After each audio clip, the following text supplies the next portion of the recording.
Welcome back to another episode of Scryer's Room. I am your host, Famfare. I'm Kevin. I'm Mario.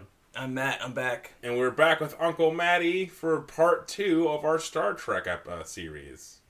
Oh, yeah. Last time we were talking about how when you go into space, sometimes you find some aliens you might not agree with. Yeah. Yeah. Or you find your exact culture developed on another world. Yeah, so that would make me lose my mind, I think. Yeah. I think I would succumb to Psyop. space madness immediately if I saw that, like, not only is the kind of thing, like, that happened to you, to your people, a thing that, like, happens to other people, that exact thing, down to the last names of people, happened. It's like 5 times in the original series. Like, Well, because that's, that happens in real life, too, There's only, like, 4 times 10 to the quadrillionth arrangement that's possible of atoms to be. So if you go, like, 40 quintillion miles in, or light years in the universe, then eventually you'll just find an exact copy, theoretically. In a theoretical infinite universe, perhaps, but this is, like, explicitly in Star Trek, they're going to, like, the edge of known space, which is a big amount of space, but they know for sure there's more space out there. So they're not that far out there into the universe. They can't go 1,000,000 times light speed. Yeah, because they were, I don't know, I think Warp 4 was the maximum in the original series. In TNG, Warp 9 is the baby, most. they're zooming. Yeah, 9 times the speed of light, and Warp 9 is the theoretical kind of limit. Once you go past 9, you can do like 9.1, 9.2, but Warp 10 is the trans-warp barrier. That's when you start time traveling. Theoretically, it's infinite velocity. You exist everywhere in the universe at once, right. if you get to Warp 10. Oh, man. What are the implications of that? Well, I imagine that you just, like, now to Warp 10, and then you just sort of fade like Marty McFly's family in that picture. You just fade from existence because now you're literally everywhere. Oh, man. Well, they do it in Voyager. I'll get to that in a little bit. Oh, good. It's like the Flash merging with the Speed Force, Okay. I could see that. It gets a little wackier than that. But, yeah, so sometimes there's some villains around. I'm going to touch on some villains more, because everyone kind of knows the Borg, I think. We talked about the First Contact movie. So another one is the Romulans. That's a big one. They're the evil Well, touch on Vulcans. the Borg for us real quick. For those uninitiated, A little more Borgy. Yeah. They want to assimilate all other cultures that they deem, they have something distinct about them that they could learn from to assimilate into their collective. They're a big hive mind that zoom around the universe. They're the origin of resistance is futile. Yeah, resistance is futile. That was the season finale of The Next Generation Season 3. Was Picard has been assimilated into the Borg, and Riker is now commanding the ship because he's first in command. When the captain's gone, he takes over, and he makes the decision that he might have to blow up the Borg cube. But you can't blow it up. You wait a whole year for season 4 to start, or however long TV took back in the day. I don't know. Right. And then it's like fire onto the Borg cube, and then it just it doesn't work, and they have to come up with something else. Because the Borg's whole thing is that they adapt. Like, you can shoot them once, but then they'll immediately adapt if you try to shoot them again with a phaser rifle or whatever technology you have. They will have a shield that just blocks it, because after you only have one chance to hurt them with anything that it is. If they have any time to recuperate, they're immune to that thing now. Yeah. Mm-hmm. And so they go it's around. Like the ultimate kid on the playground. Like, my power makes me immune to that. Yeah, the Borg are like that basically, and they have these giant cubes. Like, the Starship Enterprise is a Galaxy-class ship, which is... I don't really know how to explain how big that is. I guess it's like 1,000 times bigger than a car. It's probably about this. It's similar in scale to, like, being on, like, a double-sized, like, actual destroyer or battleship, like, boat. Yes, I think about something like that, because it's huge. I mean, there are like 17 decks. It's like a huge ship. It's giant. And there are different classes of ships. That's the Galaxy class, but they also have like the Intrepid class and some other stuff. So they really thought about kind of the lore and stuff. At least going into the Next Generation, the original series was more of like a crapshoot, which is why it's so much fun. They were just throwing shit at the wall and they were just trying not to get canceled every season. Yeah, hell yeah. But So the Borg, they have these giant cubes that each have thousands of drones inside, assimilated from all different species all over the known galaxy. And the cube is like 1,000 times as big as the Enterprise. So it's just this fast, fucking massive thing just zooming all around the atmosphere. It's got like an infinite power source. The drones can regenerate by being plugged into their little stations. But they're kind of interesting because they won't like engage or interact with you unless they think you're a threat or they want to come assimilate you. Right. So if you're completely worthless, they'll leave you alone. Yeah, there are a couple episodes of TNG and Voyager and stuff like that where they just were like, we have to go onto the Borg cube to save this person, because you can just go on and they will just like ignore you unless you try to fuck with them. Right. So yeah, it's they're that weird. assured of their superiority. Yeah, they're that assured. They're like, we don't have to even bother killing them or trying to assimilate. I was gonna say that's an interesting angle to play when you're like immune to all the powers. Like it's like, okay, I can do this one move on you once, and then you're like, nah, I'm immune. Nah. The only balance of that is that like, yeah, well, I'm immune, so yeah, you can do whatever you want, loser. I don't care what you're doing. Well, think about it. We don't mobilize a squad if we find a fox in our neighborhood. Yeah, fair enough. I don't call the SWAT team on that Yeah. guy. Yeah. Who gives a shit? What's it gonna do? Shit? He might steal a few things, whatever. Man. Yeah, you'll mobilize until the fox eats Nancy's poodle. Yeah. And then at that point, put that fucker down. Yeah. Scorched earth. Yeah. Vengeance for Nancy's poodle. Yeah. Vengeance for Mittens, whatever the fuck his name was. And Worf is just walking around that ship pissed off like hell because he's like, nothing? Okay, so one concept we didn't bring up last episode that I think we should bring up now is the concept of getting Worfed. Yeah. Was something that was brought in with the Next Generation, which is a writing concept of like the big bad like security guy getting his shit kicked in to establish, oh no, this guy's kind of a big deal. Yeah. You establish one guy as like the benchmark of what counts as a strong guy, and then when you need to establish your new villain in as little time as possible because there's a finite amount of time on television, you have him kick that guy's ass. Mm-hmm.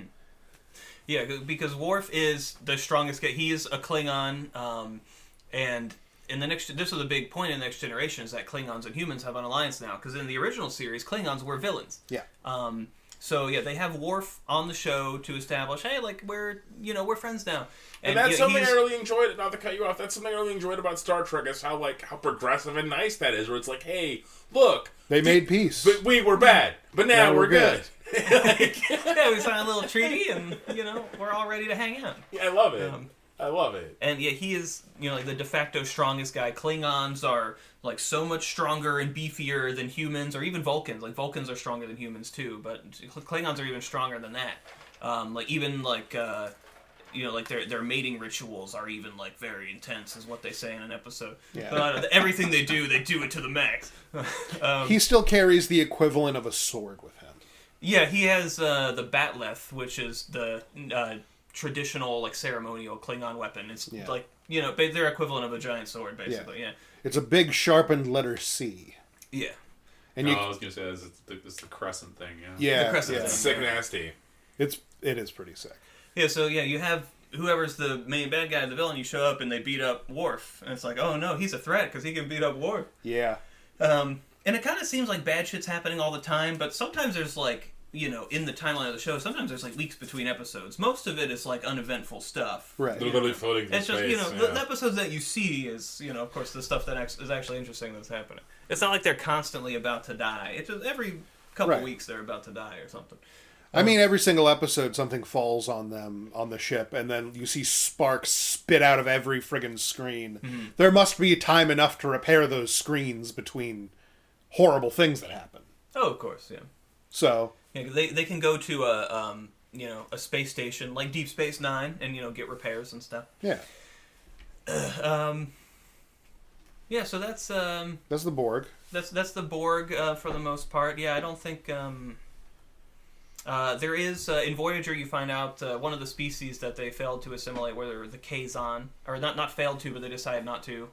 That's the first time That's worse. Decided not to seems worse. Yeah, they decided not to. Yeah, that's the first time that we hear about something like that. Ooh, you guys are kind of lame. Yeah, well, one of the characters is mentioning the Kazon, and they have an ex-Borg on their ship, and she's like, oh, the Kazon, species 439, or whatever. We didn't assimilate them. Their distinctiveness was not distinct at all. They're just boring as shit.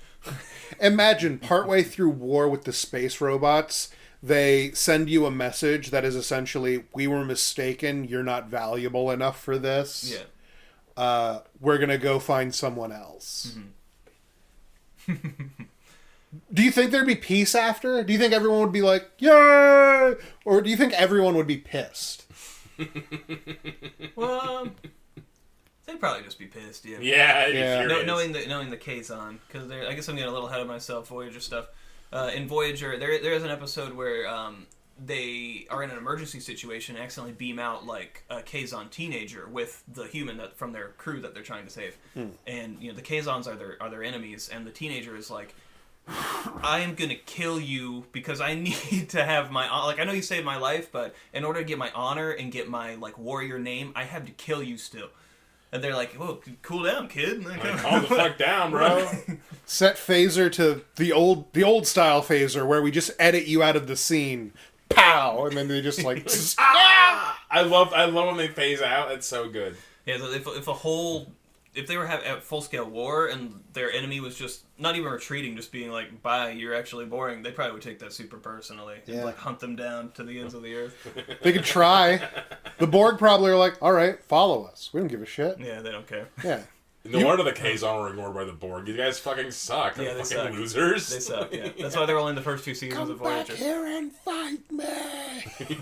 That's come back here and kick my ass. I demand it. Yeah, that's the Kazon. There's the reason that they mention that, it's in one of the season 4 episodes, I think, is when they mention that. Oh yeah, they weren't worthy of assimilation. And it's kind of like a inside rumor. I think like the people who wrote the first 2 seasons, they were like, it's kind of embarrassing. We wrote that terrible villain, the Kazon, for the whole first 2 seasons. Let's just write something in that says that they suck as like an inside joke for ourselves. That's good. I love this. I love this for them. And so that's another villain, but they're in the Delta Quadrant, which is where the Voyager series takes place. All the other series take place in the Alpha Quadrant, which is about 95,000 light years away. So, I mean, that's pretty far, even with a warp-capable starship. Because a lot of these can travel, if your maximum warp is 9.9, you can only travel at that for like a minute until your hull starts to degrade. Typically, they can cruise around at warp 8 and 9 fine, but if you go like 9.1, 9.2, that's right. Cutting it close. You can only go so fast before the plot demands that you have to stop for repairs. Yeah, that too. There even is one of the episodes of TNG in season 7. They find out that going faster than warp 7 or warp 6 creates these rifts in another part of the galaxy that is like killing people. And so the people come and find them, and they're like, "Hey, please stop going so fast." Yeah. So yeah, they limit. Please stop going so fast. You're killing us.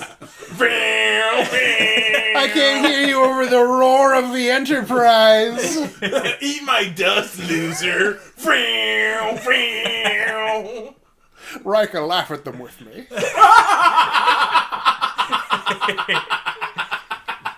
That's what would happen on New Trek. The Federation passes down a proclamation. They beam it out to all the ships. Like, so starting now, you can't go faster than warp 6. There's a speed limit. And then at some point, they kind of forget about that. That's never brought up again. I mean, it was at towards the very end of TNG. But I don't know. That never came up again. So they I don't fixed know. it. They must have fixed it, probably. I'm sure they did. Off screen. But off screen. Yeah. So yes, one of the other big villains besides the Borg are the Romulans, they are the evil Vulcans. They are very scheming. They're very plotting. They're doing a lot of this with their fingers. Yeah, you can probably imagine what I'm doing, even if you like the scheming finger gesture, the tenting of the fingers, the fingers. Yeah, and they are they have their own star empire, which is pretty big. I think it's bigger than Federation space. There is like a map that you can look up, on the internet of the different spaces in the Alpha Quadrant, like an official map that they made up, and there's a neutral zone. There's like a buffer of a couple light years between Federation space and the Cardassian, that's a different villain, the Romulan Star Empire, and there's a lot of episodes with them. They're the same species as the Vulcans. Actually, they just kind of went their separate ways because the Vulcans decided to be all about logic, And the Romulans were like, well, no, we need emotions so we can be evil. Yes. How will I ever achieve a full erection if you can't feel fear? They're literally just the evil Vulcans. The Dark Elves. We talked about Dark Elves, and Star Trek has their own Dark Elves, the Romulans. Yeah, Romulans are the Dark Elves. They're the Dark Vulcans. And they are often trying to, like, infiltrate. There's an episode where they find out one of their Vulcan ambassadors was actually a Romulan spy for, like, the past 15 years. That's racist. Yeah, that's it. You don't want to seem like you are. So you're like, yeah, she's probably Vulcan, right? She looks Vulcan. Oh, so the Vulcans all look alike to you? Because they do look together. They're the same species, so they basically look the same. Yeah. But they're the Romulans. They have a top secret technology too, which gives them an edge. Which they can cloak their ships, which is a big fucking deal. That is a big deal in Star Trek. Yeah. The Federation has starships that can go fast, and they have very powerful weapons and all this, but they don't have any cloaking technology. You can just turn invisible in space. Your whole massive, star ship or what are the Romulan warbirds. Their warbirds can just turn totally invisible. And it's very scary because, you don't know where they're going to be. Right. Sometimes they can just decloak and, you'll be surrounded. And, if you... That's very convenient from a writing standpoint. Yeah, it comes up a couple of times.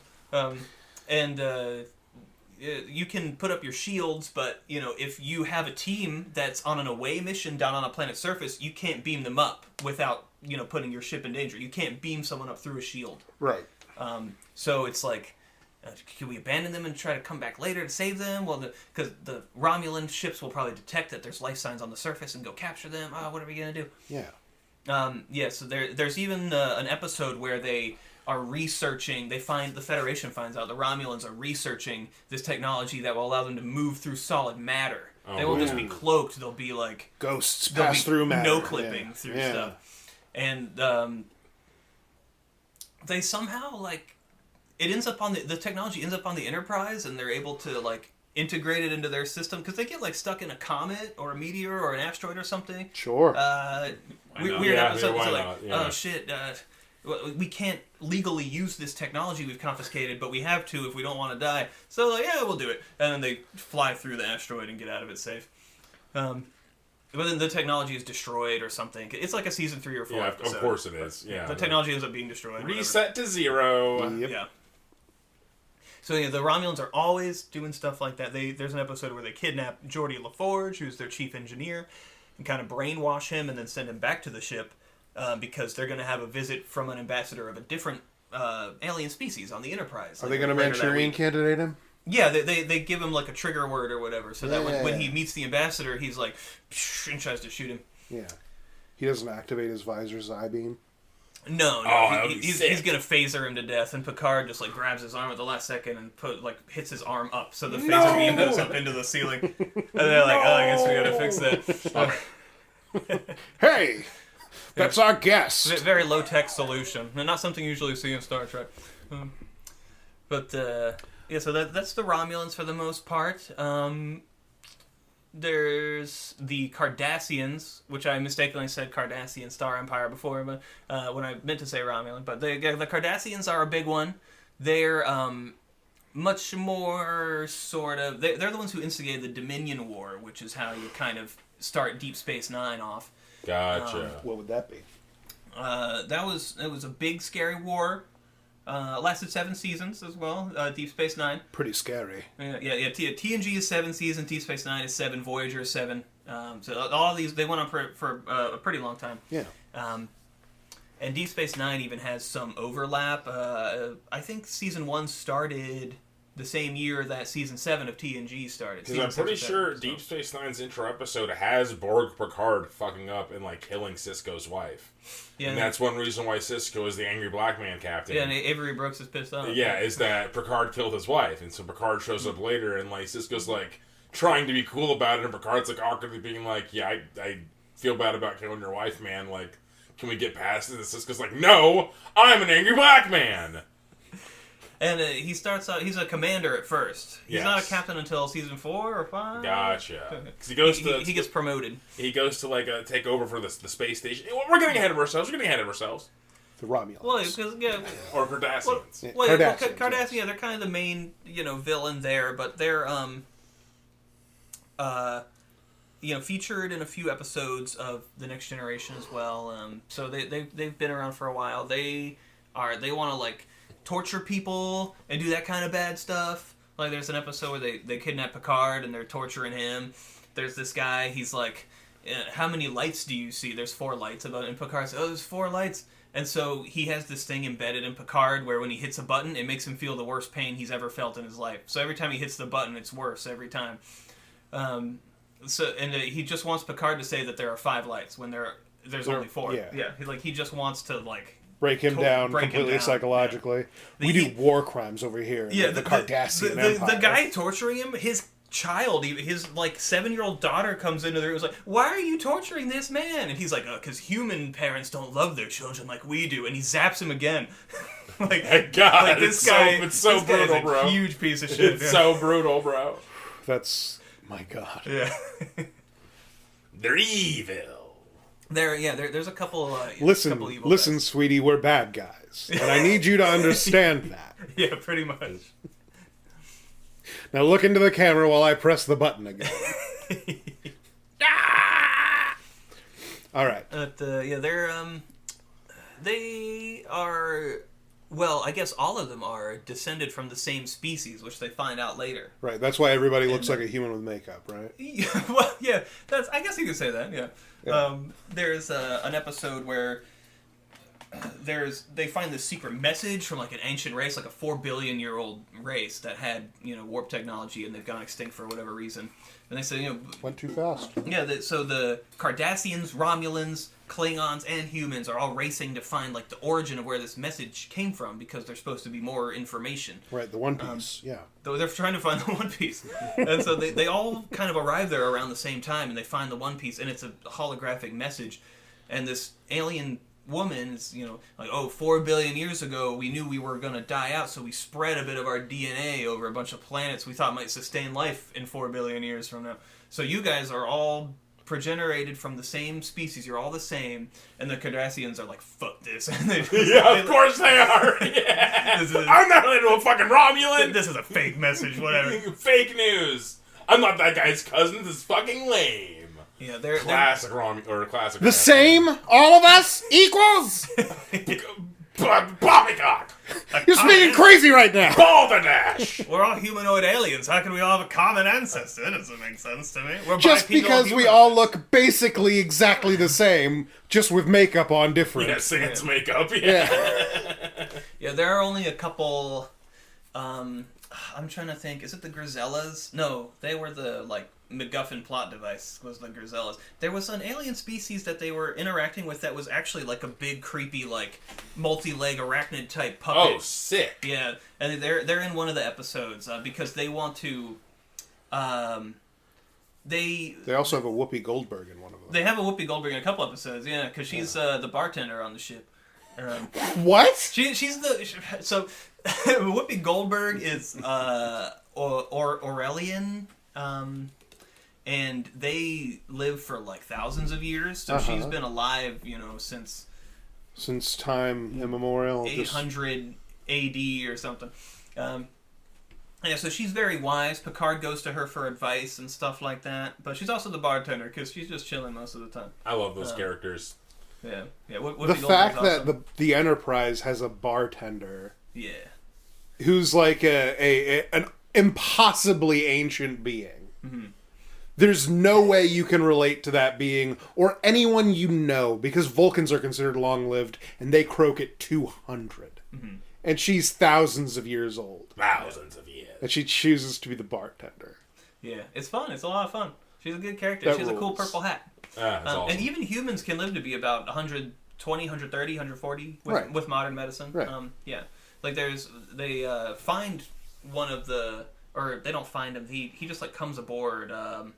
Dr. McCoy there's an episode of TNG where he comes aboard and he's like, "Oh wow, this new Enterprise model is so cool," and Data says like, oh yeah, you're 132 years old, for whatever reason. I don't remember. But yeah, so we know that humans can live to be past 130 and still be walking around. Pretty cool. I imagine that this is why Futurama has the professor at like 160. Like I always felt like that was supposed to be a reference to like, in Star Trek, don't people live longer? Yeah, 'cause it's the year 2356 at the start of TNG. Yeah. 2357 in their timeline. So yeah, humans are living longer. We got better medicine and stuff.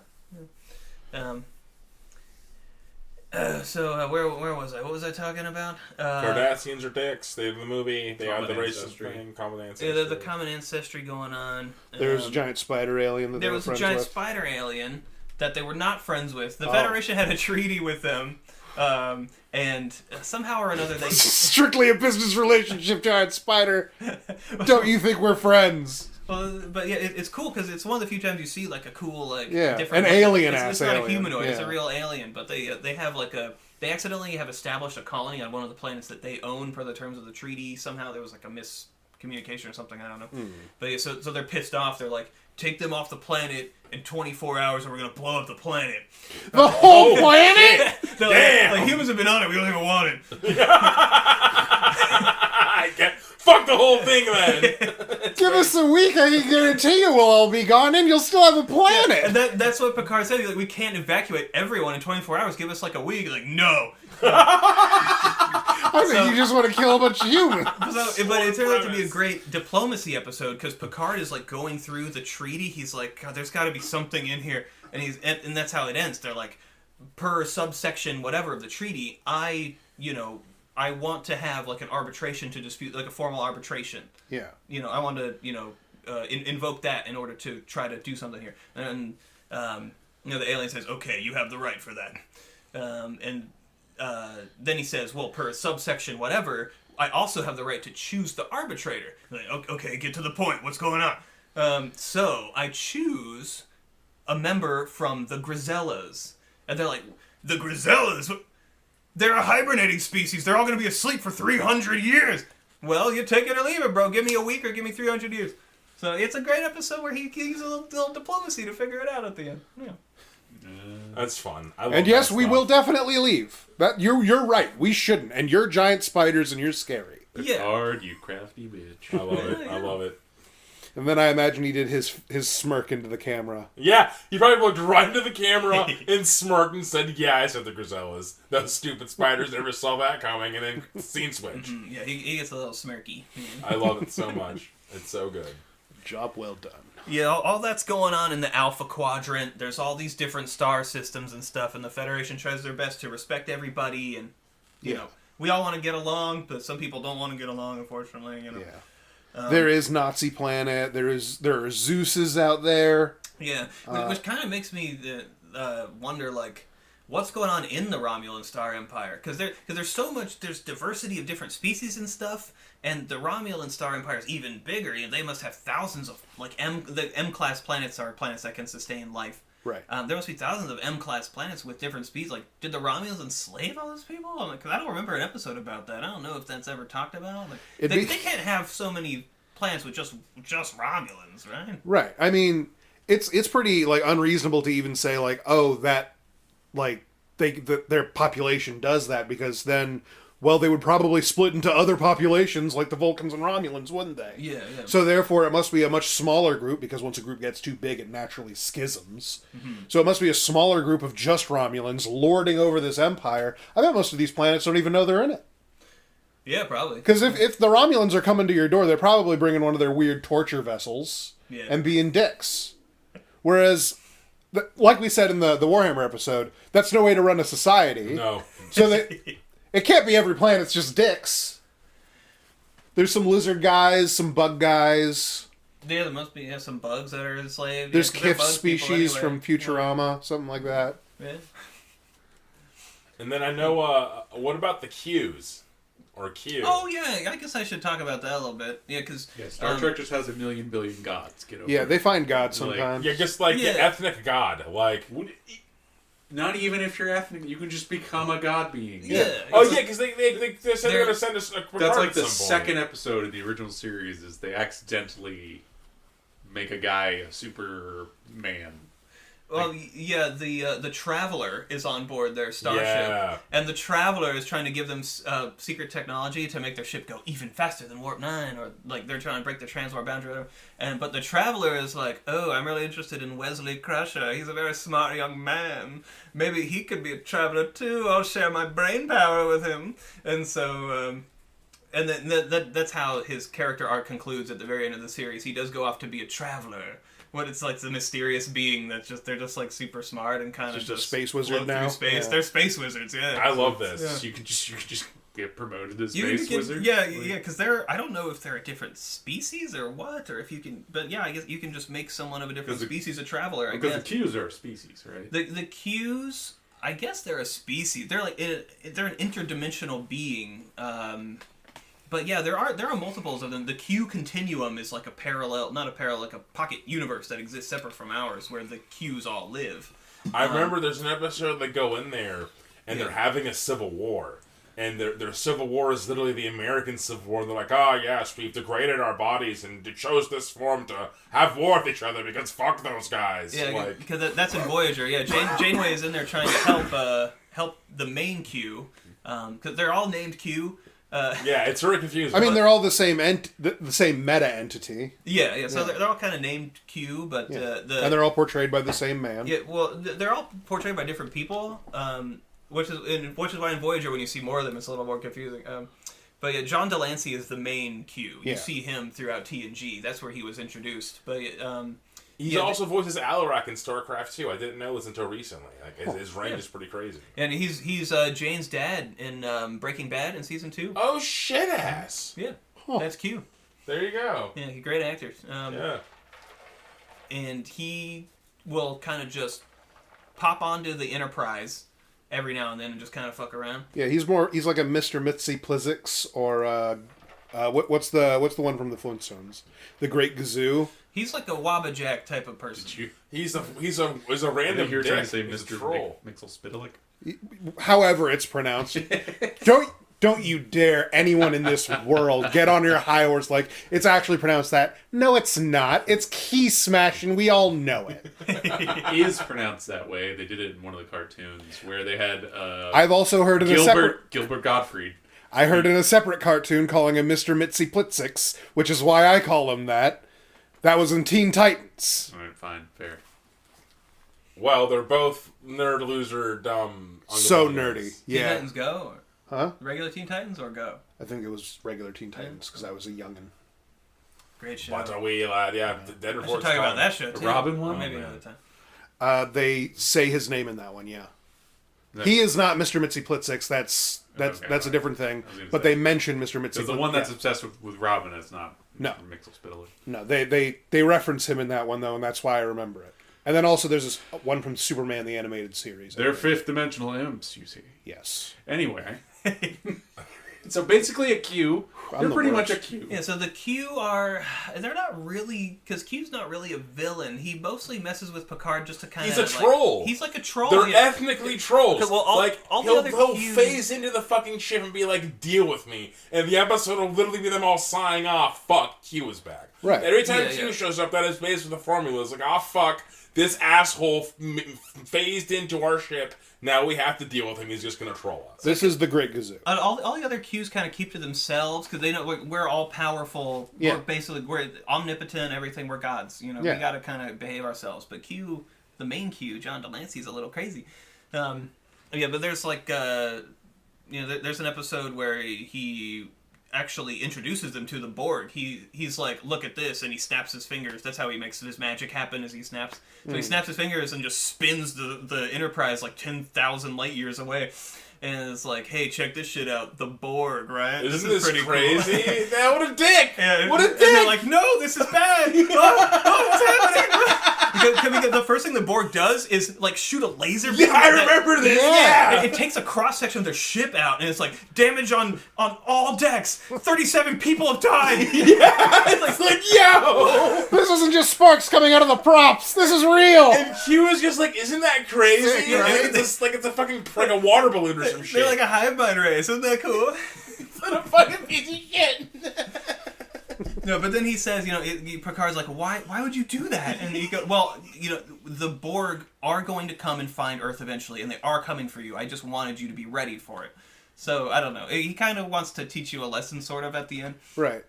Like, there's an episode where he becomes human. He gets kicked out of the Q continuum after fucking with them so much. Yeah. And so he's like, they give him kind of, instead of a last meal, it's like, okay, what species do you want to be? This is your last thing, and then you're cut off. They're like, well, I guess I want to be human because they're the only dumbasses that would be like noble enough to want to protect me or whatever. Yeah, they'll take me in. I know a guy. He's got a British accent and a beard boyfriend. Yeah, so they throw him in the brig at first because they don't know if he's just trying to trick them again or something. Right, I would never trust him. Yeah. I'm a human now. A likely story. I just unload my phaser and Vaporizes it. Shoot him out the airlock. But yeah, Picard goes to see him in the brig one day, and he's like in a panic. Something happened earlier. I got like lightheaded, and I lost consciousness. I didn't know. And he goes, "Q, you fell asleep." He's like, "Oh, I never had to sleep before. For like the past quintillion infinite years, I've never slept. That's really I don't like that." Yeah, that was scary. Yeah, you should have warned me about what that. What an inefficiency of the human body. Yeah. 8 whole hours of uselessness. And this fell out of my backside. I don't know what to do with it. Oh, brutal. Oh, they should have put a bathroom thing in there. You never see anyone use the bathroom in Star Trek. I don't know how they do it. Future. You could beam the poop out of someone. They probably never have to go. Beaming the poop out of someone. You go to the toilet and you sit down and it just beams the poop out of you. There's no flushing. That's pretty sophisticated. That'd be pretty nice. Unfortunately, sometimes the shit-aporter breaks down and you have to teleport into the dimension of shit to fix it. That's a pretty shitty job. It's the worst job on Enterprise. The evolution of Poopsmith. The highest paid member of the Starship Enterprise is the interdimensional plumber. We're rendezvousing with the Poopulans to take us into the shit dimension. It's overdue for a cleaning. Captain's log, stardate 2371. Do you want to go back to toilet paper? I didn't think so. Oh man. The prime directive of not being able to introduce the teleporter. They won't be able to go back. No one is. It's like bidets, but it's... Yeah. It's exactly the same as bidets. Everyone who uses a bidet should think about going back from not using the poop dimension in the same way as, like, would you go back to toilet paper if you really didn't have to? I'll never go back from bidet. Precisely. Too good. I have a bomb gun, man. I love that shit. So good. It's just way cleaner. Well. So all of this is going on in the Alpha Quadrant. We've got the Dominion War starting off, but we've got a brand new Intrepid-class starship that's just been commissioned called the USS Voyager. Oh. Who are we going to get to command it? Captain Catherine Janeway. And she is going to get like a senator's son, like disgraced son who went to join a rebel faction. We're going to take him from the prison colony and put him on the ship because he'll have some... They're chasing the Maquis, which is their rebel faction. They're trying to catch them. So is that who the Maquis are? I never picked that up from Voyager. Okay. Yeah. They want to like fight the Cardassian their own way. They think the Federation are like inefficient. Yeah, they want to do guerrilla tactic, fucking scare tactic shit. Yeah. But so they Hannibal Lecter a rebel prince essentially. Yeah, there's a rebel prince who's is that in the guy prison. with face tats? No, that's Chakotay. Okay. He's the resident Native American. We get to see a Native American on Star Trek and learn that they're from space too. So, Fuck yeah! Everyone just from space in Star Trek. Native Americans are from space, whatever. Which I guess makes them a different species than humans. So implications of that might be a little weird. Yeah, that's a fucking South Park episode. Can you believe we took Mexicans, white people, and black people, put them all on the same planet? God bless. Oh yeah. Voyager. They're assembling their crew. That's always kind of the first episode. The first episode's a two-parter, and they're kind of right. You got to have building a team. Yeah, a pilot that introduces all the characters as well as the necessity of the plot. So she's the complement is about 150 140, 150 people. It's not as big as the Enterprise. That complement is like 800 or something. God damn. But yeah, the Intrepid class is brand new. Just a whole town of people in every ship. Yeah. And the maximum warp of the Voyager is 9.975, so getting pretty close to transwarp. Yeah. And yeah, they get what is that guy? The Rebel Prince guy who's in prison. They break him out and they say, we're gonna, commute your prison sentence if you help us track down these Maquis people. Right. They get him on board. Damn, why can't I think of his name? Well, it'll come to me later. I'm never gonna think of his name. I haven't seen this show. Yeah. But they get him, and so and Catherine Janeway, she made her career as a science officer, very smart, sophisticated lady, and who she's come into become a commander and then a captain now. Yeah. And so they get everyone on board, and they find these Maquis people, and that's where they get Chakotay and a couple other main characters. B'Elanna, who becomes their head of chief engineer. Mm-hmm. She's half Klingon, but I remember her. Yeah, the half Klingon. yeah, Very cool. She's cool, and so they capture these people, and then they get hit by some kind of alien ribbon, not a heaven ribbon, but an alien ribbon, and it sends them to the Delta Quadrant, which is 95,000 light years away. Even at maximum warp, if they could sustain it indefinitely, which they can't, Right. It would take them 35 years to get home from that far. They're over in East Jesus. Yeah. And so they find out, they find the alien that brought them there, and he's like, oh, it was an accident while I was doing something on this planet. He's the caretaker. He accidentally, fucked up the planet's atmosphere or something, so he took it upon himself to just, take care. He has, an array, this mechanized array that's in orbit over this planet that's basically, sustaining it. Yeah. The Ocampa people used to live on the surface, but now they live underground. He's like, sorry, that's the best I can do. Yeah. So but you get to live underground instead of being buried dead underground. Yeah, you get to live instead of your atmosphere eroding and you just die forever. Yeah. And so he's like, I accidentally fucked up this planet. He's another one that's kind of like a god, not quite as big as the cube, but he's kind of godlike too. He's like, I accidentally messed up a whole planet, so now I'm just stationed here forever because I feel guilty, so I'm going to keep the planet alive. For this race, the Ocampa people, and in terms of god beings to run into, that's one of the better ones. One capable of feeling bad. Yeah, they're not all capable of it. That never happened. Except only the Dowd is the only other one, maybe. That was also TNG. Sorry, throw back to TNG really quick. The Dowd is another one. There's an episode where they find this weird alien thing that there's it's a planet with just a house with two humans that live there. That's kind of weird, right? Mischief happens and whatever, and they're like, let's just bomb that house and see what happens. What? Holy shit! Whoa, that escalated! Yo! But then the house comes back, and they're like, bomb it again. But the He house... spills his Earl Grey. I said I wanted it gone!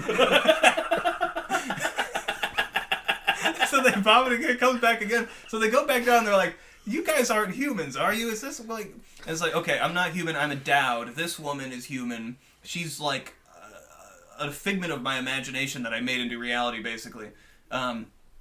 Because there was a war forever ago, and she died, actually, in the war. And I was so mad that I screamed at the top of my lungs, and it annihilated the entire species of people that they were at war with. They're totally extinct now. I genocided them because I was so pissed. Oh, man. So now I just live here in isolation with my fictitious imagination wife. Oh, man. And they're like, okay, cool. Based, I guess? We're going to leave you alone because that's scary. Yeah, don't yell at me. Would you believe if I said sorry about the bombs? Twice. They said, do it again. Fuck them. Do it again. I think they did apologize. I don't remember how it ends exactly. But Are we cool? yeah. You're not going to scream again. Yeah. We've had to deal with some Zeuses before in Starfleet. This is a very disadvantageous position for us to be in. Yeah, at first he says, I killed them. And Picard is like, we all do things out of passion, especially... We all accidentally kill people. Because he just said, I killed them, and Picard thinks he means a couple of them. It was wartime, I get it, we all do things, out of passion. They killed your wife, you killed them right back. But then he goes, no, I killed all of them. They're extinct. And not even just the men, but the women and the children. They're animals, and I spotted them like animals. Yeah, so he's a little Anakin man, so they leave him alone. But the caretaker, he's one of only 2 that they know of. At least I haven't quite seen all of Voyager. I've seen most of it. The second caretaker they find, because the first caretaker dies, so that's how they end up stranded in the Delta Quadrant. They're like, no, we were really hoping that he would be able to send us back with that same technology. Yeah. But he is unfortunately at the end of his life when they find him, and he just kind of withers away. And that would piss me off so bad. Sorry, I brought you here. Oh! Yeah. Did you die, you piece of shit? But they get 2 more crew members. I'd blow up the planet. No, they're Federation. They're still trying to live by their values and no morals. Federation in the Delta Quadrant. Even though they're stranded, they're totally stranded. They're like, we have to still be true to ourselves. We can't betray, our morals and values. Okay, never mind. This is the series. They have the. This is gonna sound bad. They have the black Klingon guy, Tim Russ, who almost dies from not fucking. I thought it was the Vulcan. No, it's not Tim Russ. There's another Vulcan on board who almost dies from not fucking, which is a very embarrassing episode. I don't know anything about this series besides hearing occasional stories about it. So. Yeah, Voyager is fine. I really enjoyed seasons like 4 and 5. It took a little while to get really solid, but there's good episodes sprinkled throughout. Yeah, but they get 2 new crew members from this interaction with the caretaker. They get a Talaxian, whose name is Neelix, and one of the Ocampa people decides to come with them. Whose name is Jennifer Lean is the actress. I was about to say, really? Cass is her character. She gets written off after season 3. Well, I think she left the show to some health issue she had. Right. But they're on board, and there's some awkward stuff with that because the Rebel Prince is kind of interested in her too, even though she's with Neelix. And also she's only 1 year old, because their species only lives for 9 years. So even if you're 1 in human years, that's 20 years old, but it's still a little weird because later, towards the end of season 2, there's an episode where she goes through Ocampan puberty. So I'm like, oh.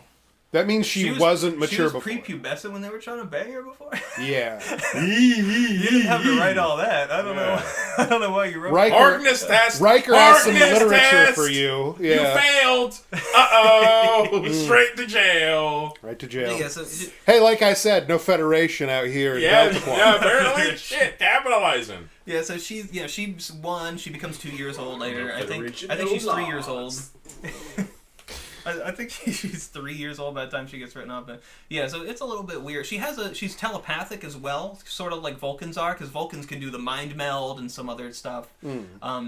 So Tim Russ's character, Black Vulcan, he kind of is like her mentor, and it kind of makes sense because again, she's 2, so she's maybe 29 in human years, but has staggeringly less experience. Yeah, because. Tim Russ is 95 because Vulcan, they live to be 200. Yeah. But that makes him 45, middle age. Yeah, so it's a young old guy and an old young lady. Yeah, so it's kind of like the perfect mentor student sort of age, and that dynamic kind of comes about. So that's pretty cool. He helps her focus in her telepathic power because there's an episode where she accidentally boils all the blood in his body. What? Oh fuck! Yo! Yeah. So she can do that? She didn't know. So that at the end of the episode, she's like, "You still want to teach me?" And he's like, "Yeah. I mean, it's evident that you need more teaching. More than ever. That way, no one else's blood gets boiled out of them." Yeah, and the effect looks kind of bad too because it pans to him and his eyes are bulging green. I don't know if Vulcans have green blood or his eyes are bulging green, and he's like, Ugh. The effect looks kind of bad, but it's really funny. So there's a phrase that I use pretty often when I'm describing something becoming shitty in a funny way, a specific way really, where they're X-Men now. Yeah. Where if somebody figures out they can do one thing, it becomes just a move that they do sometimes. So if I had the mind power to boil blood out of someone's eyes, that would be my X-Men power now. Oh yeah, of course. Pretty good move. Yeah, it sounds horrible. It is an excellent move. I mean, he recovered. I assume that you could keep boiling it until they explode. Yeah, keep hitting them with it. Yeah. Does it ever come up again? Does she ever boil anybody else's blood? In self-defense? Master Exploder? No, she never does anything like that again. She kind of, They That's could good, I guess. They could do one particularly dark episode where they really need this information. She tortures it out of them by boiling their eyes. Yeah. No, she never. She actually is the only other medical person on board besides their. Because when they get sent there, there's like there's a bunch of damage to their ship when they get sent to the Delta Quadrant, and their entire medical staff dies. Oh! So the only thing they have is the emergency medical hologram. Oh yeah, I remember. Oh, that's why Hologram Guy's It there. was Yeah, played by Robert Picardo. Yeah. And there's one episode that he directed, and you know it's directed by him because, well, of course it says his name in the credits. You know, when you're watching the first couple minutes, the credits are kind of appearing at the bottom. A key indicator. But it's like a season 2 episode, and I was like, oh, that's pretty cool. They let someone direct in an early season. I mean, the series has already been established. It's not like. You know, but it's kind of cool. They let because you'll see like Jonathan Frakes, who played Riker in TNG, he directs a lot of the episodes in the later seasons of TNG. Right. So I was like, yeah, it's cool that they let an actor direct an episode so early into the series. But then 15 minutes in, you see that he can only exist in the sickbay. Or the holodeck, because that's the only place that have holographic emitters. Right. So they transfer his program to the holodeck, and then they're in like a Hawaii luau program, and he's like, wow, this is interesting. And one of the Hawaiian girls puts a lei on him and gives him a kiss, and he's like, okay, now you. And another woman comes in from off frame and gives him a kiss, and I'm like, yeah, he definitely directed this episode. Yeah, motherfucker. And I can do whatever I want. Yeah. Keep it PG, but I can do whatever I want. All right, we're going on location. This is going to be a very expensive episode. Well, I think it is a set, because it comes back. It becomes kind of their relaxation lounge, the Hawaiian. Because at first they have like a dingy like dive bar with a pool table. That's where they hang out. Yeah, that's where they play pool and stuff. Yeah, but then later they're like, oh, I made this new program that's much nicer. It's a Hawaiian luau resort. Which really means... Why would you make your hangout shitty? Like, that's like... seedy. Like, unless it's like a role play thing, but like... Yeah, that's fucking weird. I think because it was the Rebel Prince's idea at first. Because they only had so many programs in the computer at the time that they lost contact with the Federation. So it was his idea. He's like, yeah, I used to spend time here when I was still in Starfleet. I come hang out at this seedy bar. So luckily, I know exactly how to program a seedy bar into a holodeck. Yeah. From memory. So lots of cool stuff happening in Voyager, and lots of other that episode where the other Vulcan that's on board almost dies from not fucking, because they go through the Famfare. That's their kind of, I don't know if it's not equivalent to puberty necessarily. You like a breeding cycle. You have to pick a mate or you die. So if you don't mate, then you die. And, there's no other Vulcans on board. The only other person that he's kind of connected with rejected him, so he's, like, basically incelling. Oh, man. And I thought like his wife was left behind or something. It is, Tim Russ's wife and his 4 kids were left behind. I don't know if the other Vulcan, I don't think he ever married or anything. Oh. So he's going through the Famfare. And just angry and hard. Yeah, all the time. He gets angry and hard because he's like, no, you don't. You have to mate with me, or I'm just going to be angry and hard until I die. So get this man some pussy stat. He goes to see the doctor, and the doctor's like, well, I mean, there's not a lot of information on this because the Vulcans didn't really share that. Yeah. Because why would they? It's a very private ceremony for them typically, so they didn't really share much of that information. There's nothing in my medical logs about this. Yeah. And he goes, it's under control. I can just meditate and suppress it like we do with our emotions. And he's like, oh, okay, yeah, just go do that. Meanwhile, cum is dripping out of his eyes. He's just dripping out. And so... So how they resolve it at the end of the episode is that the doctor is like, I've devised a new treatment. Let's see, just give it a chance, okay? I know this is a private thing for you. You don't want me interfering, but just, it doesn't seem like your meditation thing's working. Yeah. So he takes him to the holodeck, and in the Hawaiian luau resort is a holographic Vulcan woman. Oh, and he's like, hey! If you bang this chick, you're going to feel so much better. And then he does. So yeah, there's a couple embarrassing bad episodes in Voyager. You just jerk off? No, they don't jerk off, bro. You have to do the hologram. The hologram to jerk you off, Mario. All right, you can't jerk I yourself forgot off. About the holodeck for a minute. How was that an episode? Well, no way everyone doesn't know about jerking off in the holodeck. Oh well, everyone jerks off in the holodeck, yeah, but not Vulcans, I guess. I don't know why they don't jerk off. But cause the B, savages. The B plot is that B'Elanna, the person that he had tried to mate with before, she got like infected with the Famfare somehow, even though she's a Klingon. Sure. And so she gets stranded down on the planet on an away mission with the Rebel Prince, and she's like, "You gotta fuck me, or I'm gonna die." He's like, "No, you're basically space drunk. I'm not gonna do that." It wouldn't be right. How does she survive? They cure it somehow. They cure it. I think he does end up banging her off screen or something.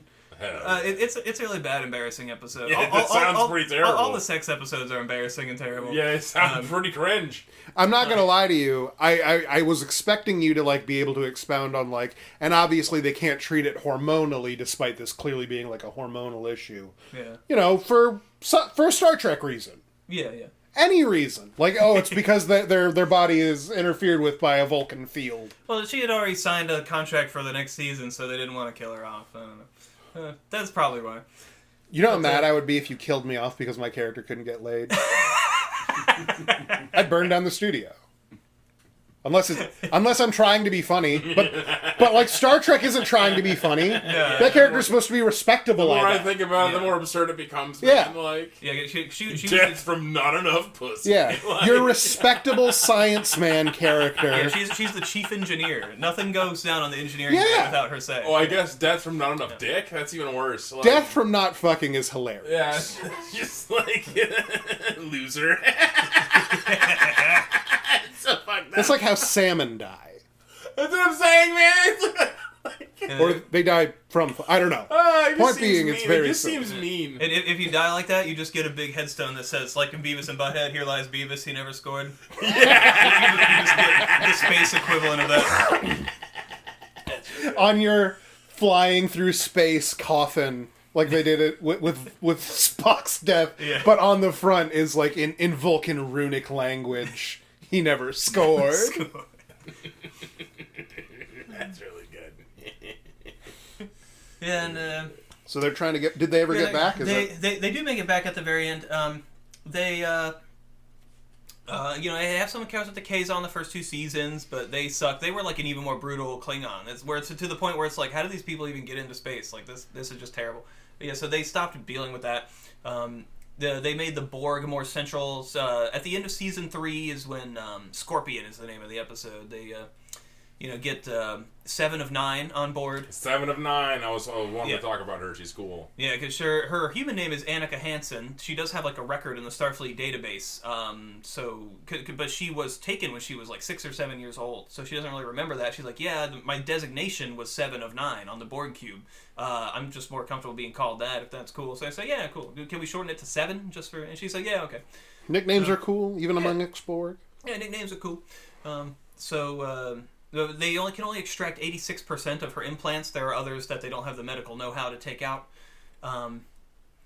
She comes on board. They kind of violate the Temporal Prime Directive in this. Because there's an episode where they go back to the 90s. Because Voyager is 94 to 2001, I think. So they go back to the 90s, and it's really 90s. Sarah Silverman is a character on that episode. And she's pretty good in it. There's someone from the 29th century, because this is the 24th century, someone from the 29th century... An even timer traveler. Yeah, he finds them and he's like, hey, you guys gotta go home. And they're like, okay. They end up with this piece of... and Ed Begley Jr. is the villain of this episode, who was also on, not Breaking Bad, but he was on Better Call Saul. And they get some technology from Ed Begley Jr. that he had accidentally gotten from the 29th century through time travel shenanigans. He has it in the 1990s. And it's a portable holographic emitter. So now the Doctor can come. Now the Doctor can walk around and be on different episodes, cause instead of just being in the sickbay or on the holodeck. Right. Because Robert Picardo probably said, I want more stuff to do, so they wrote that. So instead of surrendering that technology back when they meet the person from the 29th century, they just keep it. And no one ever talks about that, but, Robert Picardo wanted to have more to do as an actor, whatever. They kind of break the Temporal Prime Directive with that, but it's not, it's fine. By keeping future technology. And, we find out Native Americans are from space. Chakotay has a peyote machine. Wait, what? Well, Chakotay sounds cool. Yeah, what a cool guy. Cool. Chakotay's awesome, yeah, because he's talking to Captain Janeway, and she's like, I just don't know what to do. You're my commander. You're my first officer. I mean, I need to... Do you have any recommendations? You are Native American. Don't you have a spirit guide or something? She's very 90s about it. Even though it's progressive, it's a little racist. It's the 90s. It's Star Trek. They're trying their best. They're trying their best. And you're Native American. You got a spirit guide you can show me? And he goes, yeah. And he has a mat with all these different tools and stuff that he rolls out for her. And she goes, I think from my... research used to use hallucinogenics, right? And he goes, no, these days we have a peyote machine. Just touch this button and you'll see a fucking spirit quest. And so she sees a spirit quest when she touches the peyote machine. No fucking way, I have a peyote machine! It's so awesome. Her spirit guy is this really cute salamander. Nothing primitive like vomiting into a fucking ayahuasca bin or whatever the fuck. No way.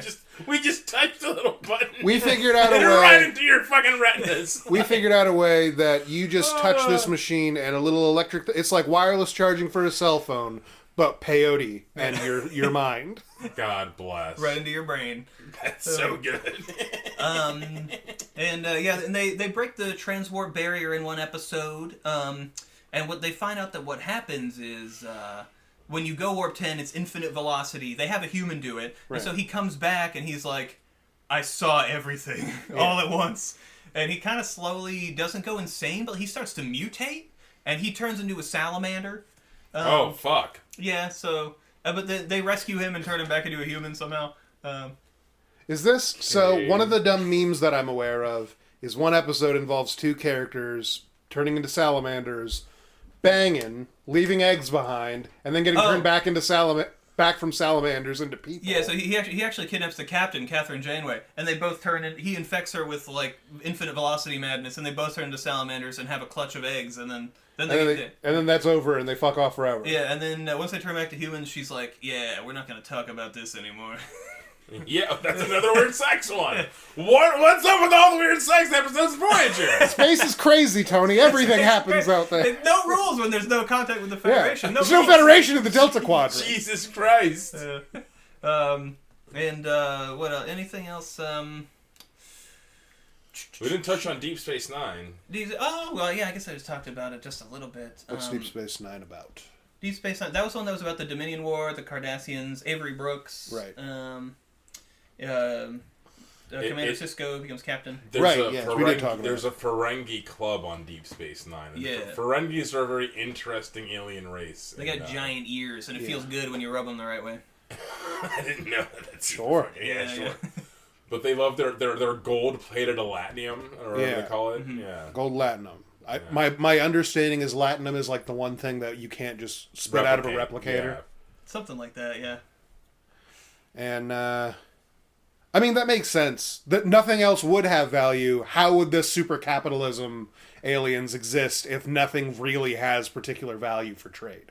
All of the like treaties and stuff aren't about trade. They're all about like, and we just won't shoot each other, right? All right, promise. Pinky promise everybody we won't shoot each other because they don't need anything from each other. Everyone has replicators. Mm-hmm. You can make a hamburger any time of day. Yeah, most everyone does. In the Delta Quadrant, some people don't. They have some more primitive technology. That's why there's such a... The Starship Voyager becomes well known throughout the parts of known space. And they're like, oh, so they have like raiders that try to take stuff from their ship, because they don't have beaming technology. Oh, they're the most advanced thing for a while. Yeah, they don't have... Other races don't have beaming technology. They don't have replicators, none of that stuff. So they become kind of a big target. Which is kind of a big point of the first 2, 3, 4 seasons, really. There's plenty of episodes where it's just like... Before those aliens learn not to fuck with us. Because they do need... It's mostly post-scarcity. They do still need fuel. Like, they need to go get antimatter and, dilithium crystals and stuff. So that's, for the first couple seasons until they get a little closer to the Alpha Quadrant, that's a lot of the episodes. It's like, we're out of fucking food. Like, we can't power the replicators this week. Oh, man. Yeah, so... We're going to have to kill some of the ensigns. Mm-hmm. I'm not a fan of it, but it is the next logical step. Soylent Green. Mm-hmm. Have a bowl of red shirt. It'll cheer you up. And how much longer do we want to talk? Do we got much longer to go? I mean, take another minute or so. Oh, yeah, because Enterprise is another series. That's the last of the original 5, not including the animated series, whatever. Right. That one ran for only 4 seasons. It was from 2001 to 2005, or 2002 to 5. Yeah, 2, 3, 4, 5. Yeah, because Voyager ended in 1, so they had that little break. Yeah. Yeah, and they that's the one with the sexy Vulcan, right? Enterprise has a sexy Vulcan. They all have a sexy Vulcan. They all have a sexy Vulcan. It's got what's that actor's name? He was the Quantum Leap guy. Scott Bakula. Yeah, the Bakula. The Bakula, Captain yeah. Archer. Count Bakula. Captain Archer's kind of cool. That show is just fine. It originally, the network, they were like, people are tired of Star Trek, but we can probably make another show, but let's just not tell people it's Star Trek. We'll pretend that this is its own thing. Yeah, so the first season, it was only called Enterprise. It wasn't called Star Trek Enterprise, because they wanted to trick people into watching it. So the show's just okay. The network only kind of wanted to make it whatever. They did make... That one is also very visually distinct from the other Star Treks. Yes, yeah, because that's the first one that's in widescreen format. Oh, baby. Yeah. They don't do all of the, like, my reckoning, like, my remembering of every other Star Trek series, there's a lot of, like, huge whole cast shots in the, like, in the command center, like, area, the deck, I guess. The bridge? The bridge, yes. Like, the big bridge shots, they didn't really do that in Enterprise, really, did they? No, not really. They had a pretty good budget. They were flexing that mostly. I mean, it was a nice looking show for the time. It has a really corny like intro. Oh, I love it. It's so Been cheesy. along. Yeah. Getting from there to here. Yeah, good shit. Yeah. I don't know the words. I was just doing the grunt. So if you're looking to me for I'm any, entirely unfamiliar with this. So. Yeah, it's super over the top. It's like they show like people sailing on like the Mayflower to the Americas, and it's like the first Enterprise people, the first pioneers going to the untrekked waters. Like it's kind of like an NCIS situation. yeah. The fucking God. just so, I wish I could screech like tugging at your heartstrings for sure. CSI Miami, he does a one-liner and then Bang, bang, bang. Yeah, and that series takes place. Because like I said, TNG was like 2356, and TNG, Deep Space Nine, Voyager all take place around the same time, like between the 2350s and 2360s. Yeah. And Enterprise takes place. It's the very first Enterprise. So Yeah. I think it takes place like before the original series. So I guess it would be like 2090. It's like super archaic. If the original series is like in the year 2240. And that's why their uniforms are so different. They're like super archaic and like more like it looks more like an astronaut. Yeah. Yeah, the costumes. So yeah, a lot of the stuff in the show is pretty good. But, I mean, I think it was just okay for the most part. My dad rewatched that one recently, so I've seen a lot of those episodes. Not all the way through, but like in passing. There's a fun episode about them establishing Red Alert and like the protocol that is Red Alert. I thought that was fun. Oh, I don't even remember that one. Yeah. Well, that's gonna end this for tonight's episode. Thank you. That's all I got. Thank you for coming. This has been very nice. This has been Matt. This is our good friend. Yeah. And I like Star Trek. I haven't had a guest in a while, so this has been good. All right, but if you enjoy the nature of this content, you can go ahead and give us a like and subscribe on YouTube, and go give me a follow on Blue Sky. And you can support us on our Patreon. And with that, have an excellent evening. Have a good night, everybody. Bye-bye. Bye.